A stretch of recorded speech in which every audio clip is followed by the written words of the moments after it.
la convention EasyGaz avec Engie. Engie, c'est le nouveau nom de GDF Suez. Ne bougez pas, regardez, vous êtes très très bien installés. En face de vous, il y a des représentants de la métropole, mais également d'ACM Habitat, de la CCS, de la ville de Montpellier. Et on attend, on espérait avoir avec nous également Claire Hart, la directrice de Facero. Bonjour, vous la représentez? Voilà. Ah, parce qu'elle, elle est blonde, hein, ça, ou alors elle a beaucoup changé. À l'intérieur, vous êtes blonde, mais vous êtes magnifique aussi, vous êtes brune. Moi, parfait, parfait, parfait. Mais je ne sais pas qui vous êtes, du coup, chère madame. C'est fou, ça. On ne se connaît pas. Virginie Bruguès, la directrice de Facero. Et vous représentez Claire Hart, ainsi que cette belle association. Virginie Bruguès. On va y arriver, on va y arriver. Éric Fouillot ne sera pas là. Éric Fouillot n'est pas là. Alors, mesdames, messieurs, écoutez, avant de signer, hein, je tournerai le document vers vous, hein, parce que je ne suis pas signataire, hein, en tout cas pas encore. Déjà, nous dire un mot, Jean-Marc Bessières, qu'est-ce que c'est donc qu'une convention EasyGaz? Alors, une convention EasyGaz, c'est une convention qui est conclue entre Engie, un bailleur social, la collectivité et une structure de médiation, une association. Alors, est-ce que c'est Monsieur Fouillot? Eh bien, écoutez, je suis ravi de vous avoir avec nous. On vient de m'informer que vous n'alliez pas venir. On a eu des mauvaises informations, Monsieur Bessières. Ah, écoutez, Mais c'est une bonne nouvelle, c'est parfait. Alors, dites-moi, qu'est-ce que c'est que EasyGaz? Alors, EasyGaz, c'est une action qui vise à sensibiliser les locataires du parc social, situé en quartier politique de la ville, sur les bonnes règles d'utilisation du gaz et sur la maîtrise des dépenses d'énergie. Et pour ça, on réalise des actions d'information et de sensibilisation à domicile en demandant à des structures de médiation qui ont un savoir-faire réel en termes de communication auprès des habitants de porter ce message-là. Alors EasyGaz, c'est une action qui a été bâtie sur la base de constats vraiment factuels. Engie a développé des diagnostics sécurité gaz. Les bailleurs sociaux ont réalisé ces diagnostics par le passé et on s'est rendu compte que les locataires, malgré ces prestations techniques, avaient un besoin d'informations supplémentaires sur le raccordement de la gazinière, le fait de laisser les aérations propres et dégagées. Et il y a une dizaine d'années, on a inventé EasyGaz sur la base de ce constat. Et depuis, EasyGaz est déployé à l'échelle de la France à raison de 20 à 30 000 familles qui sont vues tous les ans. Et donc, de septembre 2015 jusqu'à mars 2017, sur un an et demi, on a prévu d'aller voir près de 4 000 familles qui sont logées par ACL. Alors ici, ça se déploie en Languedoc-Roussillon, Montpellier. Il y a d'autres villes qui sont prévues sur la région? Alors sur la région, il y a eu d'autres villes, hein. Déjà sur Montpellier, c'est le deuxième contrat qui est signé avec Montpellier, mais il y a eu également Béziers, préalablement, sur la région. Alors déjà, je suis très heureux d'être à vos côtés pour signer cette convention, parce que c'est un programme phare au sein, comme le disait Jean-Marc à l'instant, c'est un programme phare, et donc qui va démarrer en septembre 2015, suite à cette signature, et jusqu'en mars 2017, avec un partenariat très fort que l'on a depuis de nombreuses années avec FAS. Avec Facero. Alors attendez, avant de venir sur Facero, moi je vais me tourner vers la ville et l'agglomération. Tout le monde est signataire, Madame Cassard. Ça veut dire que EasyGaz, ça va se déployer sur l'ensemble de la métropole. Tenez, prenez le micro. Tout à fait. Alors tout d'abord, je voudrais signaler qu'il ne s'agit pas de l'agglomération, mais de la métropole Oui, maintenant. oui, mais moi, vous savez, Voilà. je viens de la vieille. Bientôt, je vais dire district, alors, vous savez. Voilà. Et puis, je voudrais excuser le président qui n'a pas pu, suite à des obligations prises de longue date, être présent, et c'est pourquoi il m'a demandé de le représenter.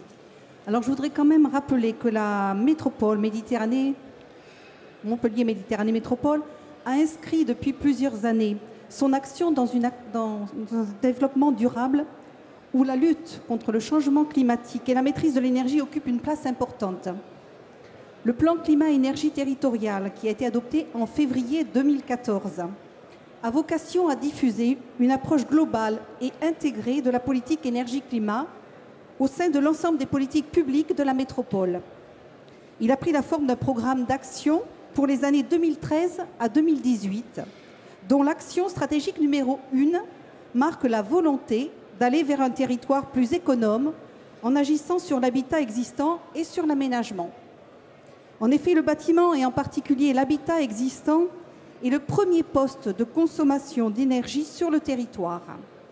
Les nouvelles compétences de la métropole, la transition énergétique et la gestion des réseaux de distribution publique d'énergie, sont autant de moyens d'atteindre les objectifs qu'elle s'est fixés, notamment vers les populations les plus fragiles, vous le disiez tout à l'heure, en traitant la problématique de la précarité énergétique. De plus, la métropole a pleine et entière compétence en matière de politique de la ville, dans l'objectif d'assurer l'égalité entre les territoires, de réduire les écarts de développement entre les quartiers défavorisés et leurs unités urbaines et d'améliorer les conditions de vie de leurs habitants.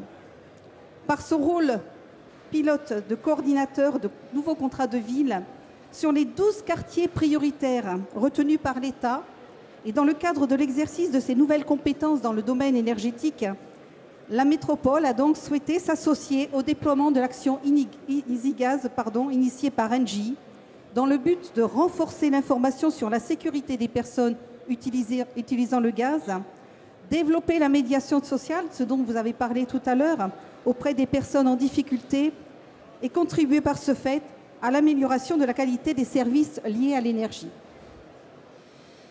Merci. Alors écoutez, je vais me tourner vers vous, Anne Hiag, également adjointe à la mairie de Montpellier, présidente de la CCAS de la ville. J'imagine que c'est important pour vous d'accompagner ces populations parfois en difficulté dans la maîtrise de leur énergie et notamment en matière de sécurité, bien sûr.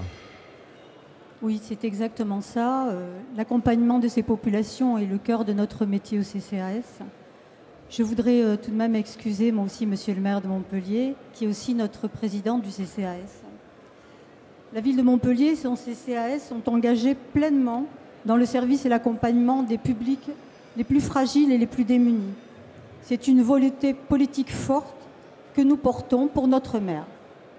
La signature de la convention EasyGaz prend tout son sens dans cette démarche. Comment, me direz-vous? Quel peut être le rôle du CCAS dans cet accompagnement? Les dépenses d'énergie occupent une place importante dans les tout petits budgets.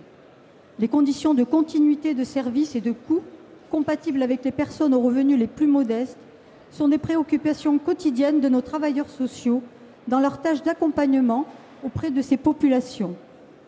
Le CCAS est donc présent dans ce combat de la lutte contre la précarité énergétique, car c'est son rôle et sa vocation. Ces visites d'information et de promotion des systèmes de sécurisation des arrivées de gaz permettront certainement le repérage des personnes en situation de précarité sociale et nous pourrons prendre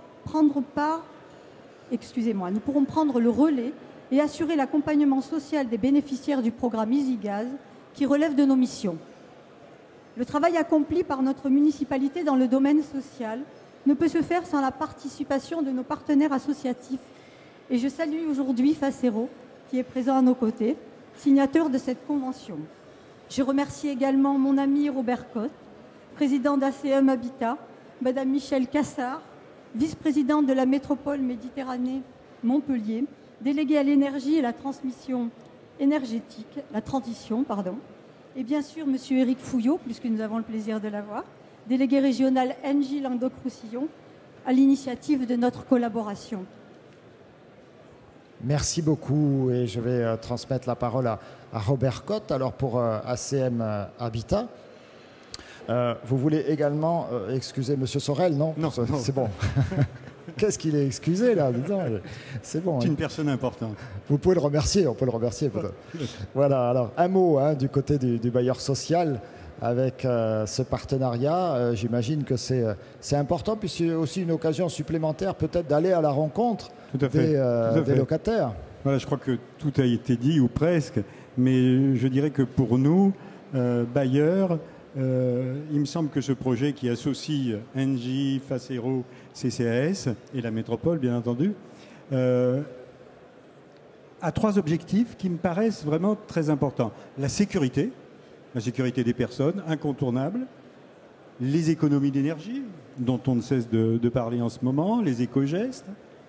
Et je crois que ACM s'est inscrit dans cette information et cette formation à l'éco-geste depuis assez longtemps, puisque l'année dernière, nous avions aménagé tout un appartement dans le quartier du Lémasson pour apprendre en quelque sorte aux locataires et aux enfants en priorité ces éco-gestes. Et puis le 3e objectif qui est atteint, je crois, ou qui sera atteint, c'est l'entretien de ce lien avec le locataire. Et je crois qu'en ce sens-là, cette opération est tout à fait exemplaire parce qu'elle réunit ces 3 éléments. Et je pense notamment aux populations âgées qui, quelquefois, n'ont plus beaucoup de liens avec le reste du corps social. Ça, excusez-moi, je souris, mais je crois qu'il faut regarder le dessin. Oui, d'accord, merci. Je me calme. Et donc les personnes âgées.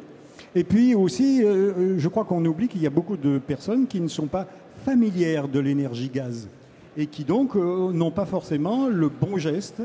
Et je crois que cette opération va contribuer à former les gens au bon geste de sécurité et à l'éco-geste. Alors justement, ce contact avec le locataire, j'ai l'impression que c'est à vous qu'on a confié ça, et vous et votre association, Virginie Bruguez. C'est bien ça, j'ai bien compris? C'est bien ça, oh, merci. Alors tout d'abord, moi aussi, je tenais à excuser, non pas Monsieur Sorel, mais Claire Hart. Mais on peut aussi quand même l'excuser. Voilà. Encore une fois. Mais Claire Hart, qui est aujourd'hui avec Gérard Mestralet dans l'Assemblée des présidents de la Fondation France, donc FAS. Donc voilà. Je tenais vraiment, avant de dire effectivement, répondre à votre question, remercier l'ensemble des partenaires.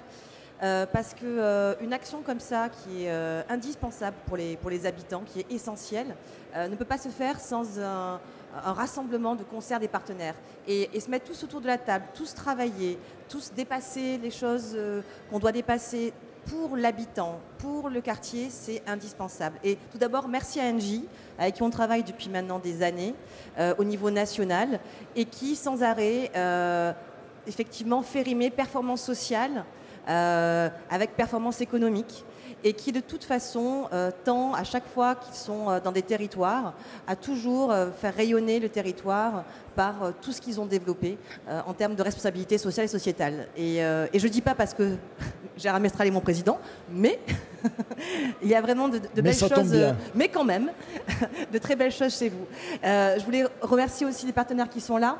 Tout d'abord le CCS, avec qui on travaille depuis très très très longtemps, avec Louise Delator notamment, avec qui on a effectivement imaginé cette action-là. Et merci à vous, dans le cadre du PARATS, de pouvoir effectivement avoir une relation aussi fluide pour les habitants, pareil, et mettre en place des choses qui sont coordonnées et complémentaires. La métropole, bien évidemment, qui nous accompagne et qui a, dans le cadre de ces nouveaux contrats de ville, une politique de plus en plus, volontariste d'aide et d'appui aux habitants des quartiers. Les travaux en cours sont magnifiques. Et enfin, je voulais remercier ACM, sans qui rien ne serait possible, en l'occurrence. J'ai oublié de dire que ça concerne quand même 4300 logements, c'est-à-dire 25 000 personnes ou plus, ce qui n'est pas négligeable. Exactement. Et Madame Fraîche qui a accueilli avec les bras ouverts, dès qu'on a allé la voir, cette opération. Alors effectivement, pour les habitants, au-delà de la précarité énergétique, au-delà des éco-gestes, au-delà du changement de flexible, il y a surtout, pour nous, travailleurs sociaux, la possibilité d'avoir une veille sociale et d'orienter effectivement en fonction de ce qu'on a rencontré vers les partenaires qui sauront effectivement aider les personnes. Voilà, on pourra effectivement voir les difficultés sociales rencontrées et pouvoir rencontrer les personnes différemment. Oui, c'est une occasion aussi de recueillir de l'information et donc de pouvoir... Au-delà de la précarité énergétique, on pourra toucher les problématiques de précarité budgétaire, de surendettement, toutes ces choses-là de santé qu'on ne pourrait pas toucher si on ne pénétrait pas chez les gens de cette manière-là. Voilà, et on excuse à nouveau M. Sorel, c'est notre ami Clé de 12, qui en rajoute une couche. Ça va plus être drôle à force. Merci. Écoutez, moi je vais vous proposer maintenant de passer à l'acte. Vous avez dit les uns et les autres de bien belles paroles. Eh bien, écoutez, maintenant, il faut confirmer votre engagement. Et la première, en haut à gauche, c'est vous, Michel Cassard. Alors, regardez, vous avez le document devant les yeux, vous avez le stylo, vous avez la caméra pour immortaliser cet événement. On dirait qu'on signe des accords entre Israël et Palestine. Voilà, ça y est, c'est parti. Michel Cassard, à suivre. Vous êtes là. Annie Yag, c'est à vous. Et puis pour ACM Habitat Robert Cotte.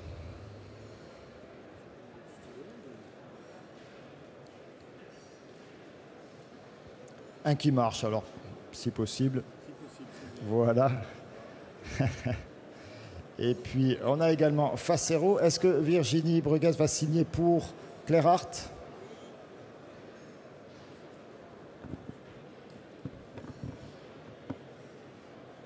Et puis donc, Éric Fouillot, pour conclure, je crois qu'on peut les applaudir, mesdames et messieurs. Voilà, cette belle initiative EasyGaz. Ça démarre, c'est presque parti, c'est imminent. Jusqu'en mars 2017, voilà, plus de 4000 logements du parc ACM qui seront visités par les équipes de Facero, à l'initiative, vous l'avez compris, de nos amis d'Engie également, des institutions de l'agglomération devenue métropole et puis de la ville de Montpellier.